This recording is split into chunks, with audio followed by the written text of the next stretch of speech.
दिल्लीतील बांगलादेश उच्च आयुक्तालयाबाहेर जोरदार निदर्शने पाहायला मिळत आहे। बांगलादेशातील बिघडलेल्या परिस्थितीचे पडसाद आता थेट भारतात उमटताना दिसत आहे। बांगलादेशात सध्या परिस्थिती अत्यंत गंभीर बनली असून हिंसाचाराच्या अनेक धक्कादायक घटना समोर येत आहेत। सोशल मीडियावर व्हायरल होत असलेल्या व्हिडिओमध्ये हिंदू नागरिकांना लक्ष्य केलं जात असल्याचं स्पष्ट दिसत आहे।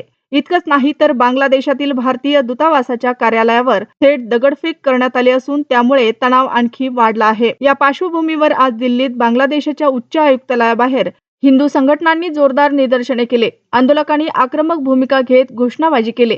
परिस्थिती नियंत्रणात ठेवण्यासाठी पोलिसांचा मोठा बंदोबस्त तैनात करण्यात आला आहे। मात्र काही ठिकाणी आंदोलक पोलिसांच्या सूचनांनाही न जुमानता आक्रमक होताना दिसले। बांगलादेशात हिंदूंवर होत असलेल्या अन्यायाच्या निषेधार्थ देशभरातून तीव्र प्रतिक्रिया उमटत आहे। रस्त्यावर उतरून लोक संताप व्यक्त करत आहे। दिल्लीसह भारतातील विविध ठिकाणी असलेल्या बांगलादेशी दूतावासाच्या परिसरात सुरक्षा व्यवस्था वाढवण्यात आली आहे। दरम्यान मंगळवारी सकाळी बांगलादेशातील भारताचे उच्चायुक्त प्रणय वर्मा यांना परराष्ट्र मंत्रालयात बोलवण्यात आलं। वाढलेल्या सुरक्षा चिंतेच्या पार्श्वभूमीवर ही महत्त्वाची बैठक पार पडली। बांगलादेशातील हिंसेकडे आंतरराष्ट्रीय पातळीवरही लक्ष दिलं जात आहे।